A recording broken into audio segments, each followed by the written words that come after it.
Welcome back to From the Yard on WSUB 106.1 with yours truly, Armourie. And as you know, From the Yard is the one stop, the one shop, the place where I bring on all of my Southern University alumni so that way I can learn more about their journey, the legacy that they're leaving behind, experiences from the yard, experiences off the yard, and the whole nine. And when I tell y'all, I have been just enthused. I've been blessed doing From the Yard. I can't even describe how remarkable it's been.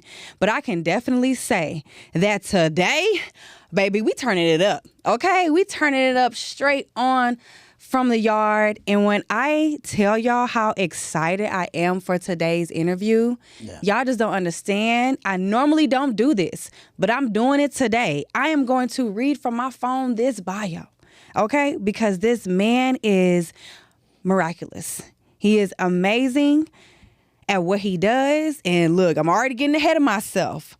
But I am honored to welcome today's guest. He is a Southern University alumni who earned his Bachelor of Architecture with a minor in arts.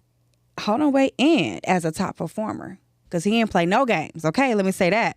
His career has been rooted in design, education, and public service. From helping restore schools after Hurricane Katrina to managing multi-million-dollar educational and government projects, teaching future designers and leading and planning development efforts across the country. Baby, not just in Houston, not just in one state, but across the country. And I'm speaking into existence across the globe. Come on. And his work is grounded in collaboration and creating meaningful impact, in the community. And of course, I can just feel his spirit. He is a man of God, Amen. A man of faith. Absolutely. And please help me welcome, without further ado, if I had a studio audience, I say stand to your feet, okay? Please help me welcome the one and only Aaron Ledet. How are you doing? I'm blessed. Thank you for having me. Looking forward to today's conversation. Wow. Thank you for the intro. Usually people just be like, oh, here's Aaron Ledet. No, we put some respect on your name, baby, okay? I appreciate it. Wow. So, again, I'm just grateful for God. You know, I definitely say he is very intentional and strategic. And shout out to Lorenzo for even making the connection because Absolutely. Definitely divine. And so before I even get ahead of myself, because I already feel myself, let me reel the reins in. Please let us know where you're originally from and even what inspired you to go to the illustrious Southern University. Well, I'm from a little town called Vent, Louisiana. Okay. It's exit 7. You know, the population is about 3,000 people, 2 stoplights. You know, graduating class was like 61 people. 61 people, wow. School population, 323. So a very small town, you know. But I was blessed enough to be from that town and, you know, just do big things, I would say. When it comes to architecture and how I got into it, you know, was the main reason kind of how I ended up at Southern University. Because I'm from that small town, the lady in the small town with the biggest house, she was a physical therapist. Wow. So that's what my thought was. I was like, oh, I'm going to be a physical therapist. I'm going to get the money, you know. So, you know, in my life in a funnel, that's what I thought, you know, it was going to be. So I initially went to Lamar to study occupational therapy. Okay, like Lamar Beaumont? Lamar in Port Arthur. In Port Arthur? Yeah. Oh, wow. Got there, first semester, everything cool, you know, just enjoying being a college student. And then second semester, they made me dissect the cat. And the formaldehyde smell turned my stomach. That was the last day I wanted to be a physical therapist. But I grew up in, like I said, inventing, cutting hair, playing with Abe Lincoln's Cabin, played the piano, played the drums. So my mom and my aunt always told me, Aaron, your hands are your gift. Ooh. So why don't you try something dealing with your hands? So I ended up, my aunt was like, hey, Aaron, why don't you try architecture? I didn't even know what it was. Wow. So I Googled it. You know, Google was hot back then. I Googled it and see, I was like designing buildings. I was like, okay, cool. I'm into it. And found something that I love to do, you know, had a passion for it. transferred to Southern University where my older brother went. Okay. My older cousin went. My younger sister went. You know. Oh, it's in the family for real, for real. For sure. So, and that's how I got on this life of blessings that came after that. You know, because sometimes you think you know what you're gonna do, and you know what the plan is, but you know God has a different plan for you. That's and so true. He set me on the route that I needed to go, and I've been truly blessed from it. Yes and amen. That's what his promises are. Yeah. Ooh. So it's interesting that you said that you transferred from Lamar to Southern. What was that transition period like? Was it like a completely different cultural shock? Because, you know. Absolutely. You know, one thing I would say about leaving the PWI and going to HBCU, one thing you got to know is there's a different level of pride going to HBCU. Yes. And, you know, I was fortunate enough that I made that decision like right after my first year in college. You know, so I got the full extent of the experience because at Southern University at the time, if you didn't have X amount of credits, which I was just going to community college, like they took you as an incoming freshman. So I went in as an incoming freshman, you know, at 18 turning into 19 instead of 17 turning to 18. I see. So I got there and did the financial aid and got my room and board and walked to the back of campus and walked back to the front of campus, crossed the bridge, you know, in the hot sun, you know. Oh my gosh! And it. So, I mean, it was a good experience based on the fact that I got to start over. Wow, you know, I love that. from square one. Yeah, Jones Hall, 302C. That's you. That me and my boy. You was in the circle probably. Oh yeah. Oh, you yeah. want to play no games? Oh man, Tailgate experiences. Circle was legendary. All right. Everyone says that. There's nothing like the circle. Oh, nothing like the circle. There's nothing like our yard, period. Oh, for sure. Jones and Bowley, cafeteria being right there, filling it up with milk jugs, filling the milk jug up with juice out of the drinking fountain, going back to your room, not buying Gatorade, you know. Yeah. Yeah. If you know, you know. If you know, you know. Yeah. Seriously. With you, like, obtaining your bachelor's in architecture, which is a very, when I say prominent field to just be in, and I can just assume how, like, vigorous it was, like, what did that school life balance look like for you? Like, were you able to go out and about, or were you just, like, locked in all of the time? I would say not locked in all the time, but a great majority of my time was in the architecture building, or as everybody else knows it, the building next to TTL Lane. You know. But as far as like the balance, there wasn't no balance. Like school took majority of it. You know, a lot of times people would be like, 12 o'clock on Wednesdays, on Fridays, being at the Union.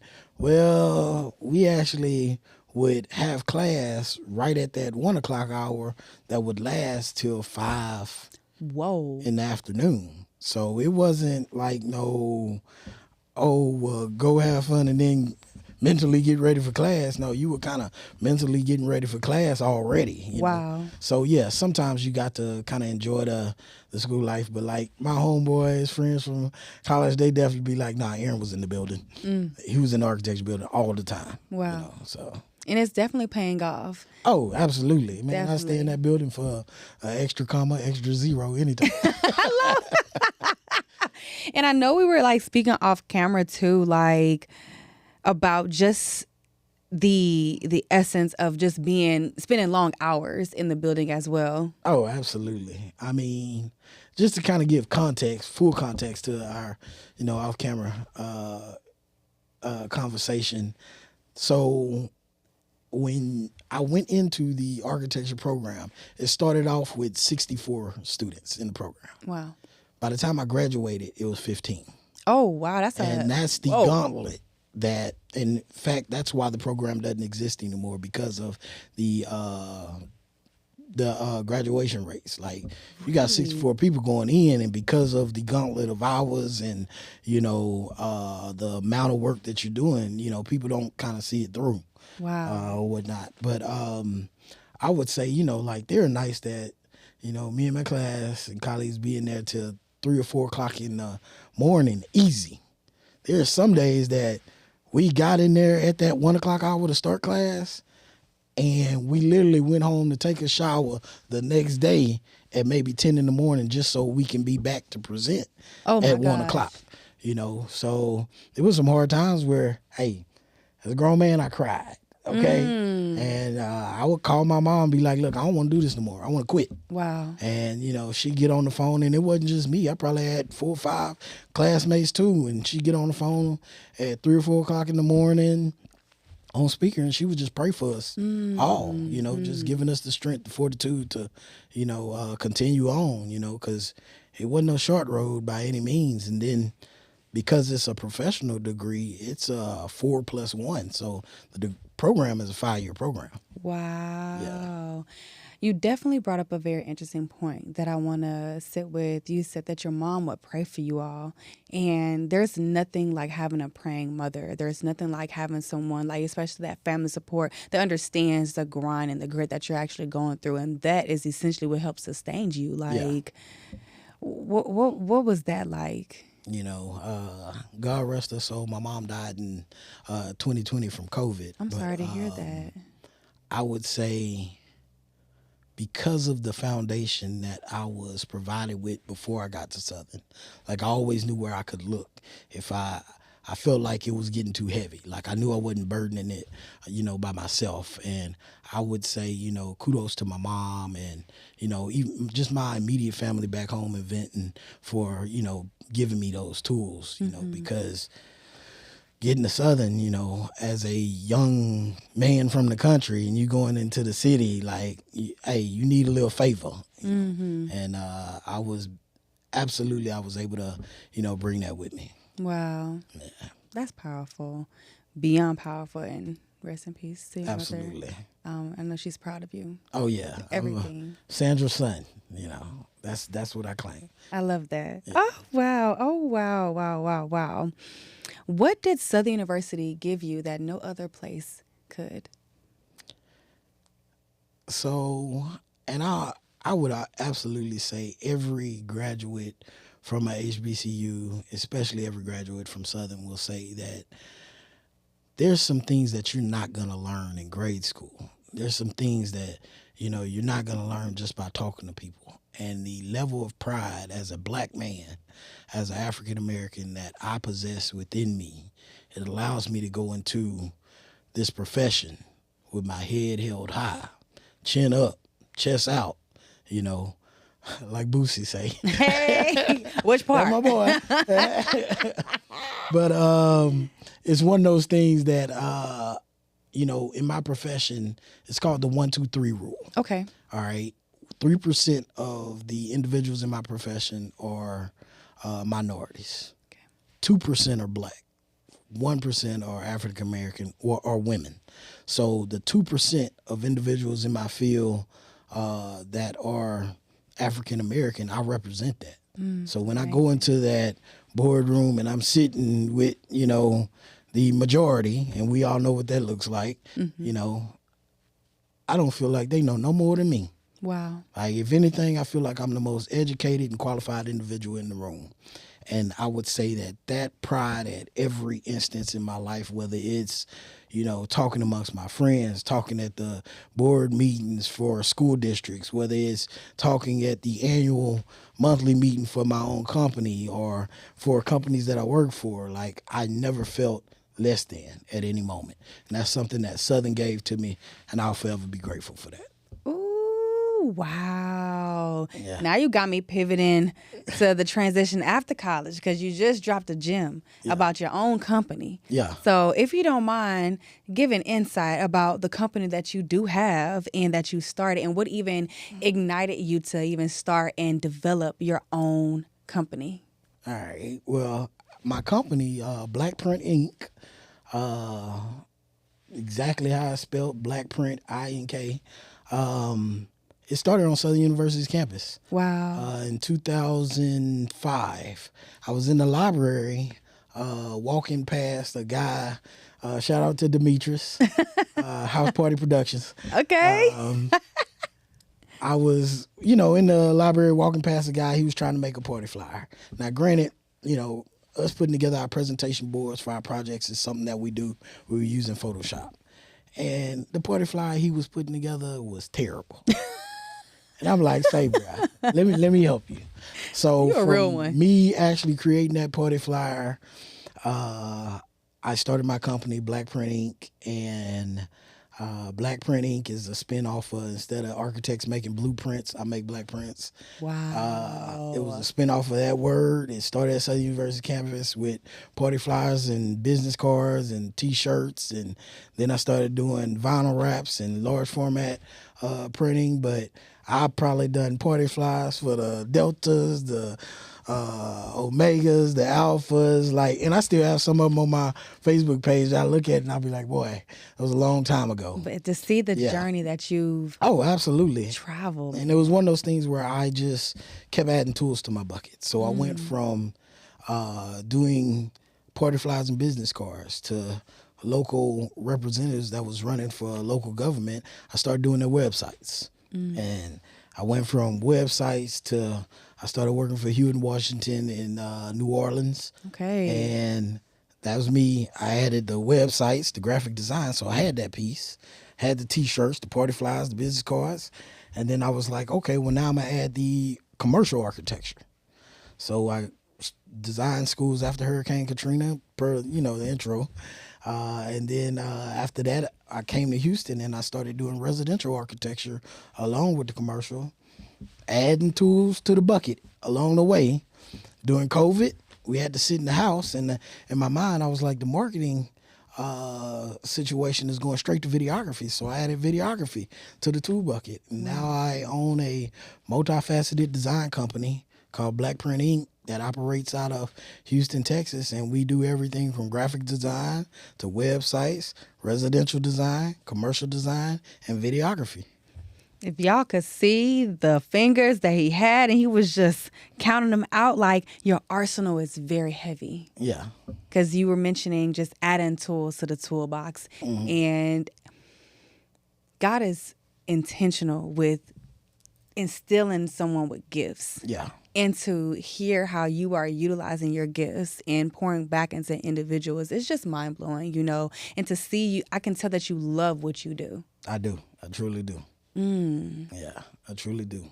When I moved to New Orleans, I graduated in 2009.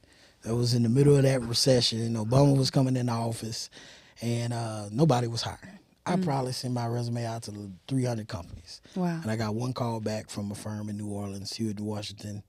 Rest in peace, Mr. Hewitt. But those guys were pioneers in the black architecture scene.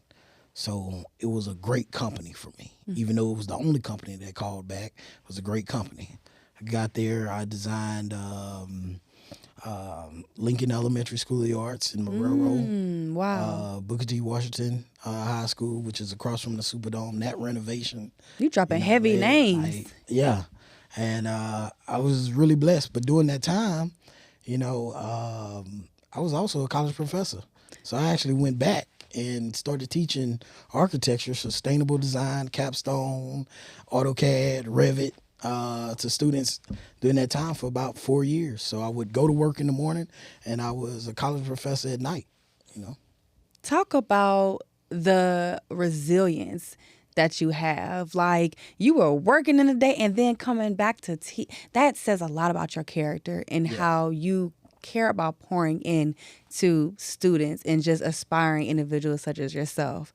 But y'all, just know we are not even done yet. We are literally scratching the surface in this amazing conversation with my guy, Aaron. Okay, Hey, just know, when we get back, I want to continue unraveling what it was like working with these brands that you mentioned, and also just like any downsides that you may have had with during that time. But in the meantime, between time, please enjoy this music break, and we'll be right back after this short break. This segment is made possible by Hive Mind Creative Agency, helping businesses share their story and grow their presence online.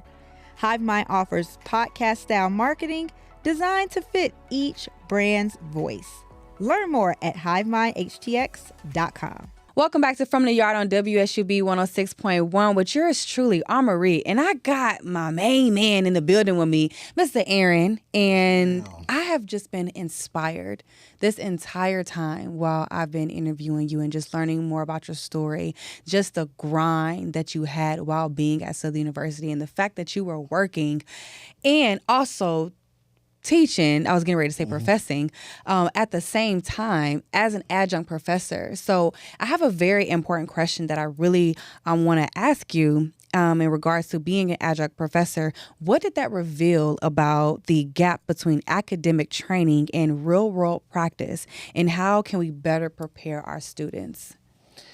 Yeah, so being that I had the opportunity to work as well as be a college professor at the same time, one of the real world situations that apply to the education side is like people don't understand that, you know, getting an education, it's one of those things that you have to be grateful for because some people don't have the opportunity to obtain an education, you know, whether it be a financial situation, whether it be, you know, just a life situation, you know. So one of the things that allowed me to kind of give back to students behind me, people that look like me, being an adjunct professor, it introduced me to students that were dealing with real life problems that were coming back to college. Like they had a job and they were still, you know, coming back to college and get these 1 or 2 hours from a community college so that they could go off into the world, you know. So here it is. I had a student that was a mom. You know, I'm teaching the class and I'm holding the baby, keep from crying. Wow. You know, so, you know, that's a real life issue that had she not had the opportunity to have a professor look like, they're not going to understand. You know, I had a student that, you know, he just lived a rough life, you know. Crazy thing is he graduated, and I would say maybe 6 months after that, he got shot and killed in New Orleans. Oh, my goodness. And I just remember having a conversation with him just saying, like, I just want to change my life around for my little girl. Wow. Like, there's some stuff that I do, you know, that I'm not proud of when it comes to my child, but me coming here to school, I feel like I'm doing something, you know. But, you know, even to this day, when I see my students on Facebook or Instagram, and they're in the profession thriving, I love it. You know, it feels like, you know, just the opportunity that they have now in life just from a chance meeting with me is my way of being able to give back. You know, I have a professor that actually went to Prairie View. His name is Jasmine Anderson, and he was my professor at Southern. And he came into my life, and I would say he was maybe one of the single lone professors that changed my life based on how I looked at education, how I looked at being an architect, how I looked at the profession after school, you know. And I'm so thankful for you, Jazz, really are, you know. It's amazing to have key individuals in our life like that because they, in the moment, we don't necessarily know the role that they play in our life. And when we look back, we're just so grateful. So, oh, absolutely. That's what's up. Yep. I'm just blown away because... But, I mean, that's only how you impact the individuals that you're in touch with. One of the things that I wanted to touch on is, like, you know, after Hurricane Katrina and dealing with the recovery school district, because I was designing schools that were, you know, messed up from the hurricane. And, you know, the way that we design schools of old versus how we design them nowadays, it takes the community's input. You know, when we program the school, there's some things that they got wrong in the past or they didn't get just quite right, and we're improving on that. And I would just say, like, just talking to the community and designing those schools and talking to the alumni of Booker T. Washington, who had this very rich history from Louis Armstrong to Mahalia Jackson performing in their auditorium. Like, that was one of those historic pieces that we was like, hey, it's here. We want to make the building new, but we don't want to change this. Yes. You know, so it was important to hear those stories, you know. The other piece is you have to realize in community, as an architect, there are buildings solve problems, and that was one of the things that Jazz told me. He was like, buildings solve problems. So if let's say, for instance, my thesis project, the graduation rate at Baton Rouge was dropping, continued to drop. Well, what they found is if you incorporated art into the curriculum, and I took a thesis, a study from NOCA in New Orleans, the New Orleans Art School. Well, if you introduce art, it increased the graduation rate. Really? So therefore, instead of just making a school, make a school of the arts. You can increase the graduation rate of whatever that local community is. If you have a food desert, you build a grocery store. If you have a lack of jobs, then you find out what industry benefits that area, and you create jobs. Like buildings solve problems. Yes. They're not just structures, and that was one of the ways that I seen how buildings impact the community. Ooh. Speaking of impact, during those times when you were rebuilding and just creating ways to impact individuals, was there ever a time where you just was like, you know what, this is very heavy on me, and you felt like you wanted to stop? I would say, architecture has always been a passion, but I would say graduating college and thinking, oh, I got a degree in architecture, I'm about to hit the big bucks. And then getting out of school, and like I said, at that time it was a recession, and I was making $30,000. I remember saying to myself, "No, I did too much. I did too much to just be making $30,000. I don't know if this is it." Like, I worked, my job for probably like 3 or 4 years, and then I was like, I'm good on architecture. Wow. It's not making enough money for me, and I left and I went and worked for the federal government. For public housing, and I was the director of planning and development, and I did that for about 4 years, but the passion for architecture was always there. Wow. I came back, and the love story, the love was even deeper. Wow. Once I got to Houston, and we've been rocking ever since. Okay. So I love that. I love how things come full circle. yeah. So like you said, you migrated to the Big H, baby. Shout out to Houston and this thing. Yeah, I love Houston. By the way, I tell people all the time, had I moved to Houston first, I wouldn't have moved nowhere else. Wow. I'm glad you're here. Yeah. Because your expertise is definitely needed out here. Absolutely. And if you don't mind elaborating on some of the projects that you've worked while being in the amazing Houston, Texas. Man, I'm trying to rebuild Houston brick by brick and make it as black as possible. Come on. With the black print. Yeah. You know what I'm saying? Print. I have to put that I plug in appreciate there. that. You know what I'm saying?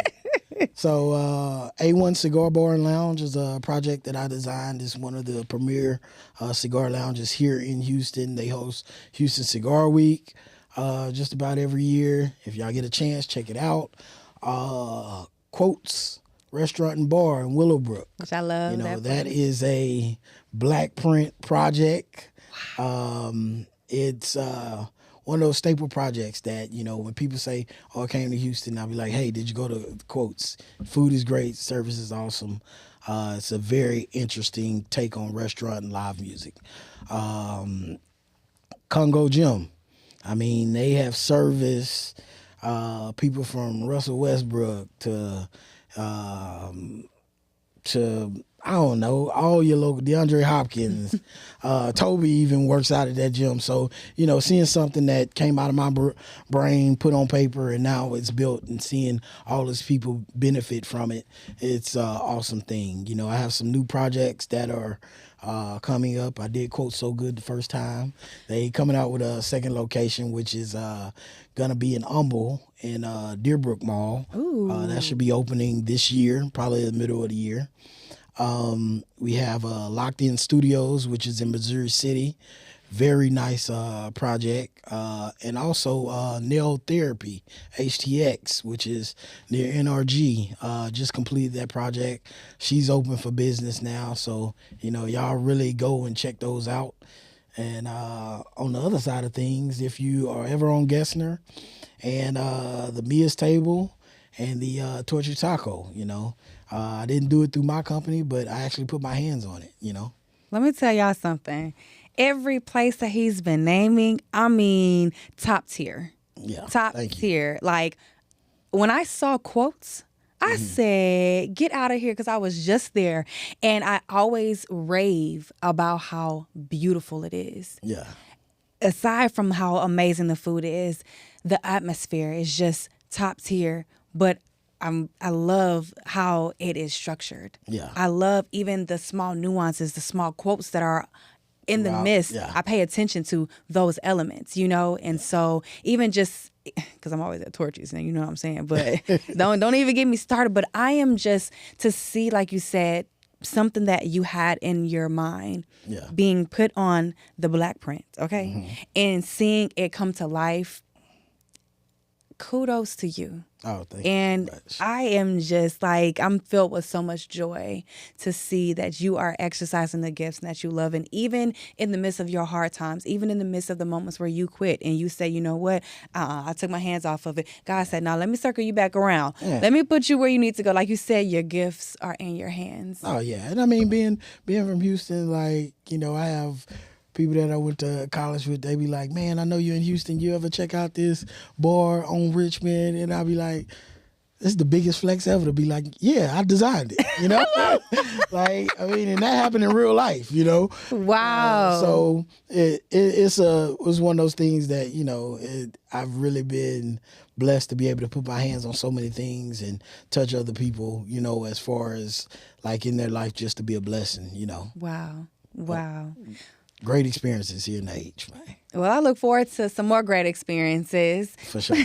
But in the meantime, please do not go anywhere, because just know I ain't done with Aaron yet, okay? Because you talked about just pouring into people as well. So when we get back from this music break, I want to tap into like what you're doing as far as pouring in, any advice that you may have. So make sure y'all stay tuned on WSUB 106.1. We'll be right back. Support for this program comes from TRG Financial, helping families, professionals, and brands develop clear, coordinated plans for savings, retirement, and estate needs, bringing organization to financial uncertainty. More at trg-financial.com. Welcome back to From the Yard on WSUB 106.1 with yours truly, Armourie. And I don't have nothing to say. Honestly, I'm speechless, because this man is so anointed and appointed. Talk about God giving somebody the assignment and you running with it. Understanding it. Understanding it and fulfilling it. Yeah, Don't have you. We dropping bars or what? Come on. We dropping bars or what? But before I get into this next phase, I definitely want to bring up an interesting point and ask you, like, how does your integrity like still stand when it comes to building these amazing, like these multi-million-dollar projects, when it comes to like the timeliness, the budgets, and the politics, like in them colliding? What does that essence look like? So, crazy enough, like that's architecture. A lot of people think we draw lines and we make pretty buildings, and that's not that's not all of the substance. Like we actually take a class called professional practice, and it teaches you about dealing with the politics. It teaches you about dealing with budgets and time constraints. It's one of those things like you can overpromise sometimes, and you have to be conscious enough and have integrity in yourself to be like, no, let me dial this back and tell them, hey, this is the actual truth. Wow. This is what we can do. I don't want to just sell you some big dream just so I can get the project. I want to be able to deliver. When it comes to the politics of it, there are canons that we operate on, in the architecture field. And there are these things that, just providing a service that's equivalent to any professional service that you would typically provide. Like, that's something that you want to be able to give to your client and be like, hey, I ain't undercutting you. I ain't treating you no different than what any other person in this field would treat you like, you know. The other thing is just, you know, as a person, you know, as a God-fearing man, above all of that, you know, I try and just in truth, I try and move in truth and righteousness at all times with, you know, with my clients. One of the things they'll tell you is, you know, I'm real personable. If you a client of mine, you got my direct number. It's not like you have a 800 number or office number. No, you have my direct number. And that's just so I can move in the spirit of truth throughout the whole project, you know. That resonates a lot because a lot of people don't do that. A lot of individuals have their own ulterior motives. They have their own facetious gains. And to know that you operate in spirit and truth, that says a lot about you. And it's given. Oh, man, I just try and be an honest businessman. That is it. I want to be an honest businessman to the point that you be like, you know what, I got that big box service, and it felt like I was dealing with, you know, small town, you know, firm that I could talk to. You know, I could come and sit in the office with Aaron and talk to him. You know, I can call and get some advice about how I should move on this other project, and I ain't got to worry about a bill coming after it, you know, just because I asked him one question. And I just want to be able to give them a big firm experience, you know, right here at a personable level.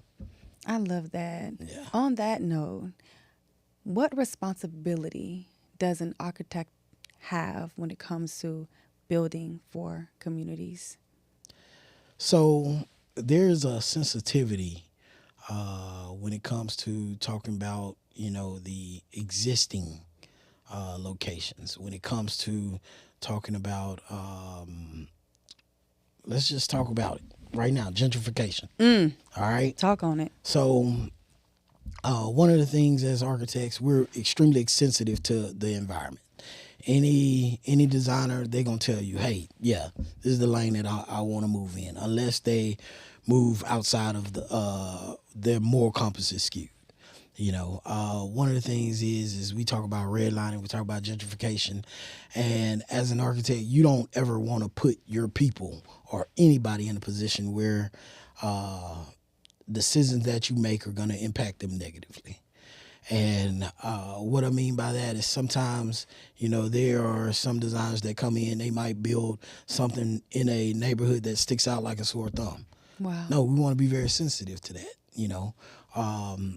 Houston, prime example, you know, there are no zoning laws. So, you know, if you want to build a Walmart right next to a single family house, you could do that. But, you know, why would you do that to that family, you know? As we talk about communities and what's happening in the 3rd Ward and 5th Ward, Sunnyside, Acres Home, you know, designing things and pricing people out. You know, I work with one of the residential development companies that Black Print partners with is called Greenwood Syndicate. And all of those townhouses and duplexes that you see coming up and it's starting to price people with black and brown skin out, like they intentionally are working with, you know, Justin Reed from the New Orleans Saints. He's an investor. They intentionally work with them to come back and design these same townhouses, these same areas, these same duplexes, but to price our people in, make it affordable. That's good. You know, there are some promises that the local government actually provides to them or benefits that they provide to them based on the fact that, hey, you're making it affordable for people like us, you know. And I love working with the guys, you know. They're also partners with Quote. So, you know, go out there and support them guys because they're doing real good work for the community. You know? I love that. Ooh, that just hit my soul, seriously. Yeah. How do you want people to experience the spaces that you create? The long hours, the hands. You know, as I mentioned, you know, off camera, like I'm a real big cigar enthusiast. Like I've probably been to every cigar lounge in Houston, but one of the ones that's special to me is A1 Cigar Bar and Lounge because I designed it. And I actually go and I was sitting there and I order orange juice, and I have my cigar.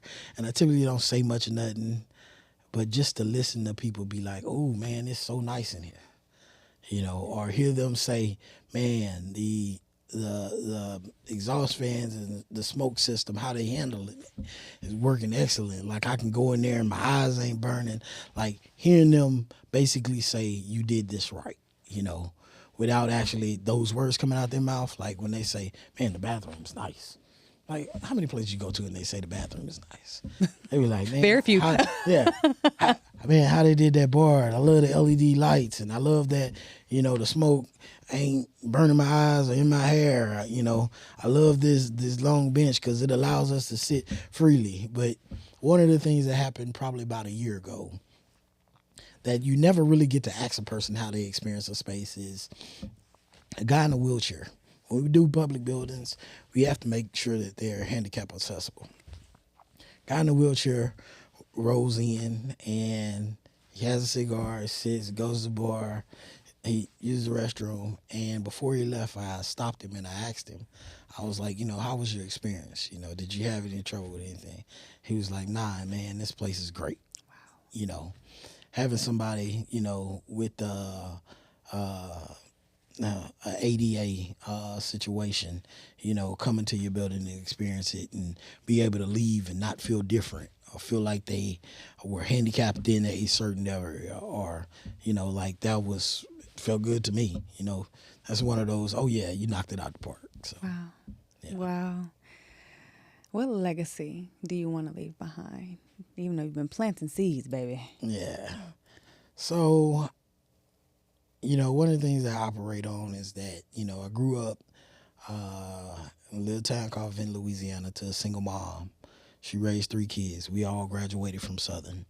My brother played football there. My sister played softball there. I'm going to need them on the couch soon. It's one of those things that, I operate by saying I'm Sandra's son. Wow. But even, as I'm a girl dad times 2, one of my daughters, she just took the time to have show and tell, and the teacher asked her, "Hey, what does your mom do for a living? What does your dad do for a living?" And when she said, "My dad's an architect," and her teacher was like, "Really?" Like that makes me proud that I make my daughters proud. My 4-year-old, when people ask her, "So what does your dad do?" She gonna tell you, "Oh, my dad's Aaron Ledet, and he do buildings. He designed buildings. That's my dad," and she takes so much pride in that.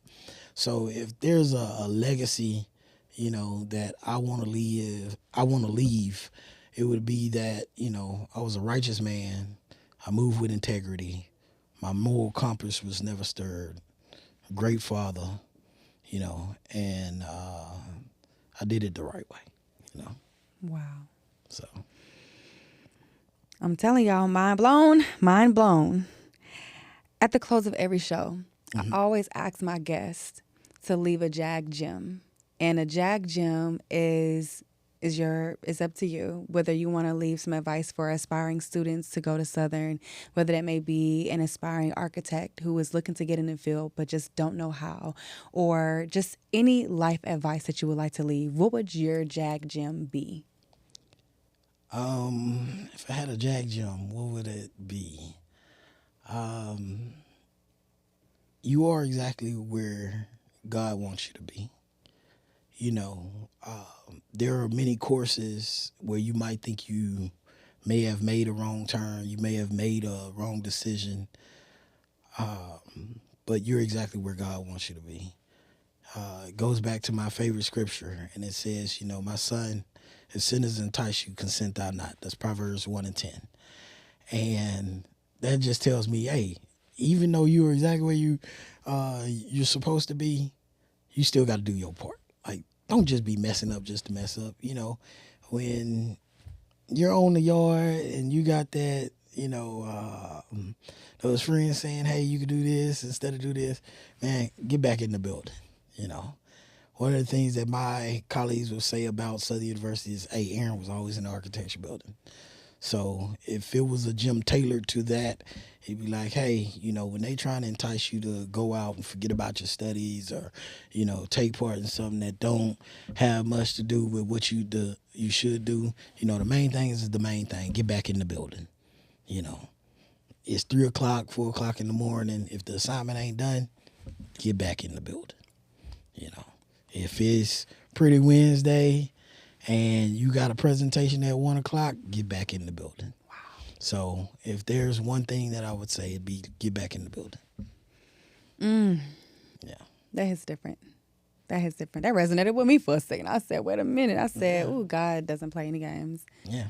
Wow. Don't be distracted. Mm-mm. Don't be distracted. And that's what that scripture basically says, My son, if sinners entice you, consent thou not. If they say, hey, let's go and wait for blood, as the King James version cites it, literally it's telling you, hey, man, if they saying let's go get in trouble, don't consent to that. Mm-mm. And I'm just adding the other part, which is part of my story. Get back in the building. I love that. Get back in the building. Yeah. Ooh. Well, thank you so much, Aaron. It's been an honor. Absolutely. Interviewing you and just hearing about your story, the legacy that you're leaving behind, the seeds that you've planted that have blossomed in not only Houston and Louisiana and all over the world. Okay. Come on. You saw what I did there. Yeah. But what they be doing? I don't know. I do it. The young people say I do it wrong. So look, clock it. Yeah, clock. I'm clocking T. For those looking to get in contact with you and learn more about what you're doing, how can they reach you? So my company is Black Print Inc. bprintink.com. I have links to all my social media, direct number to my cell phone, direct email directly to me. On Instagram, Black Print Inc. Spelled just like it sounds. Ink is spelled I-N-K. Follow me there. You can get a little taste of all of the tools that I put in my bucket, from videography to residential commercial design. I even try my hands at some photography and graphic design, websites, all of that. So I look forward to hearing from you and getting in contact with me. I love that. Well, y'all heard it here first on From the Yard on WSUB 106.1. I hope that this inspired you today. I really, really, really hope that you were able to take these nuggets, these jack gems that he was able to share with you all, and apply it to your life. You only have one life to live. So be intentional. Listen to what God has been instructing you to do, and then get back in the building, like he said. Get back in the building. Well, it's been a wrap on From the Yard. Make sure that you be bold.